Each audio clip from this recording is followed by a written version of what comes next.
शुरुआत करते हैं कोरोना बुलेटिन की। सबसे पहले बात करते हैं भारत के कोरोना आंकड़ों की। तो 17,137 टोटल केस हो चुके हैं कोरोना पॉजिटिव के, जिनमें 556 लोगों की मौत हो चुकी है। 2,769 लोगों को बचा लिया गया है। 13,812 लोग अभी एक्टिव केस हैं। सबसे ज़्यादा महाराष्ट्र में देखने को मिले, जहां 4200 केस हैं। दिल्ली में 1,893 केस है। गुजरात में 1,743 केस देखने को मिले। वहीं उत्तर प्रदेश में 1,099 केस देखने को मिल रहे हैं। विश्व की अगर बात करें तो 23,79,975 केस देखने को मिले हैं। वहीं मौत की अगर बात करें तो 1,63,931 लोगों की मौत हो चुकी है। वहीं विश्व पर अगर नज़र डालें तो सबसे पहले अमेरिका देखने को मिलता है, जहां 7,48,209 कोरोना पॉजिटिव मरीज पाए गए हैं। सबसे पहली खबर की तरफ बढ़ते हैं। महाराष्ट्र में एक दिन में कोरोना के 552 नए केस और 12 मौत, कुल मामले 4,000 के पार हो चुके हैं।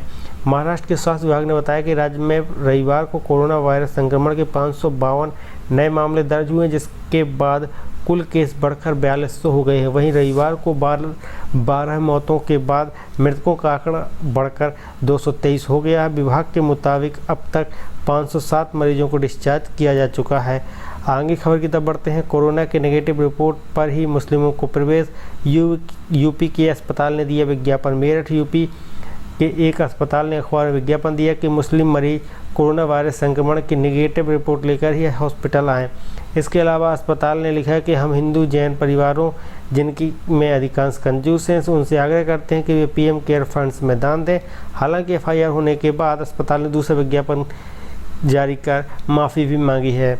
आगे खबर दौड़ते हैं। लॉकडाउन के कारण 24 मार्च से उत्तराखंड की गुफा में फंसे 6 विदेशी किए गए क्वारंटाइन।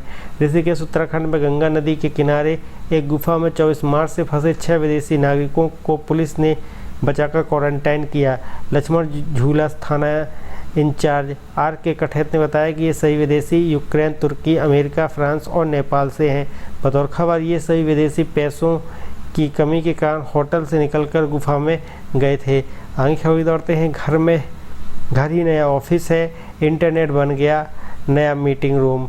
लॉकडाउन पर प्रधानमंत्री मोदी ने बात कही है। प्रधानमंत्री नरेंद्र मोदी रविवार को लिंक्डइन पर एक लेख में लिखा कि कोरोना वायरस ने पेशेवर जीवन की रूपरेखा में काफ़ी फेरबदल कर दिया। उन्होंने लिखा कि आजकल घर ही नया ऑफिस है, इंटरनेट नया मीटिंग रूम बन गया। कुछ समय के लिए सहकर्मियों के साथ लिया जाने वाला ऑफिस ब्रेक इतिहास बन गया। आगे खबर दौड़ते हैं। यूपी के प्रवासी मजदूरों को घर बुलाने की योजना बनाएं। राज्य सरकार से प्रियंका गांधी ने बात कही है। कांग्रेस महासचिव प्रियंका गांधी ने रविवार को उत्तर प्रदेश सरकार से कोरोना वायरस लॉकडाउन के कारण भारत के अन्य हिस्सों में फंसे प्रवासी मजदूरों को वापस लाने के लिए योजना बनाने का आग्रह किया। उन्होंने कहा कि ये लोग बहुत घबराए हुए हैं और किसी भी तरह से घर जाना चाहते हैं। ये मजदूर हमारे हैं और इनकी मदद हमें करना चाहिए। आगे खबर दौड़ते हैं। 3 मई के बाद बुकिंग न लें। कुछ एयरलाइंस द्वारा बुकिंग शुरू करने पर DGCA ने कहा है। विमानन नियामक DGCA ने रविवार को एक सर्कुलर जारी कर यात्री विमानन कंपनियों को फ्लाइट की बुकिंग न लेने के निर्देश दिए हैं। कहा कि इस काम के लिए उन्हें पर्याप्त समय मिलेगा। बकौल DGCA 3 मई तक यात्री विमानों की उड़ानों पर रोक लगाने संबंधी आदेश में 4 मई से बुकिंग शुरू करने की अनुमति नहीं दी गई थी। आगे खबर दौड़ते हैं। नीतीश कोटा से बिहार में बच्चों को ना लाएं, लेकिन बेटा लाने के लिए MLA को मिला पास। किशोर ने बात कही है। चुनावी रणनीतिकार प्रशांत किशोर ने लॉकडाउन के दौरान यात्रा करने का अनुमति पत्र शेयर करते हुए कहा कि बिहार सरकार ने बीजेपी के एक MLA को कोटा से अपने बेटे को लाने के लिए विशेष अनुमति दी। प्रशांत ने कहा कि कोटा में फंसे बिहार के सैकड़ों बच्चों की मदद की अपील को नीतीश कुमार ने खारिज कर दिया था। आगे खबर दौड़ते हैं। पेंशन में कटौती की खबरों पर केंद्र सरकार ने बताया गलत। कहा कोई कटौती नहीं होगी। वित्त मंत्रालय ने सरकार द्वारा जारी केंद्रीय कर्मचारियों की पेंशन में कटौती करने की खबरों का खंडन किया। मंत्रालय ने ट्वीट किया कि केंद्र सरकार पेंशन में 20% कटौती की योजना बना रही है। यह खबर गलत है। पेंशन वितरण में कोई भी कटौती नहीं होगी। मंत्रालय ने लिखा कि सरकार के नकदी प्रबंधन संबंधी निर्देशों में वेतन और पेंशन प्रभावित नहीं होगा। आगे खबर दौड़ते हैं। पीएम ने कहा कि आप जहां हैं वहीं रहें। यूपी सरकार के कोटा के लिए बसें भेजने पर जावड़ेकर ने बात कही है।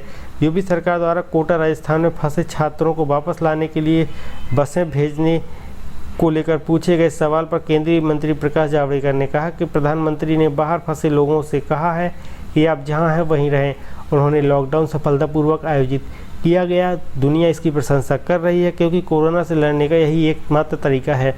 आगे खबर दौड़ते हैं। लॉकडाउन के दौरान ई कॉमर्स कंपनियों द्वारा गैर जरूरी चीज़ों की सप्लाई पर रहेगा बैन, सरकार ने बात कही है। गृह मंत्रालय ने लॉकडाउन को लेकर दिशा निर्देशों को अपडेट जारी कर दिया है और कहा है कि लॉकडाउन के दौरान ई कॉमर्स कंपनियों द्वारा गैर जरूरी चीज़ों की सप्लाई पर प्रतिबंध जारी रहेगा। इसके लिए मंत्रालय ने ई कॉमर्स कंपनियों को उनके द्वारा इस्तेमाल होने वाले वाहनों को बढ़ाए गए लॉकडाउन के दौरान 20 अप्रैल से काम करने की अनुमति देने की बात पर कही थी। आगे खबर दौड़ते हैं। दिल्ली में लॉकडाउन की शर्तों पर फिलहाल ढील नहीं, 1 हफ्ते बाद दोबारा आकलन करेंगे, सीएम ने बात कही है।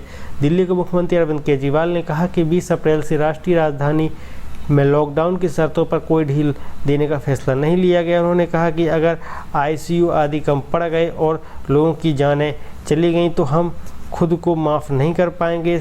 1 हफ्ते के बाद विशेषज्ञों के साथ बैठकर दोबारा इसका आकलन करेंगे। फिलहाल आपका वीडियो को देखने के लिए बहुत बहुत धन्यवाद।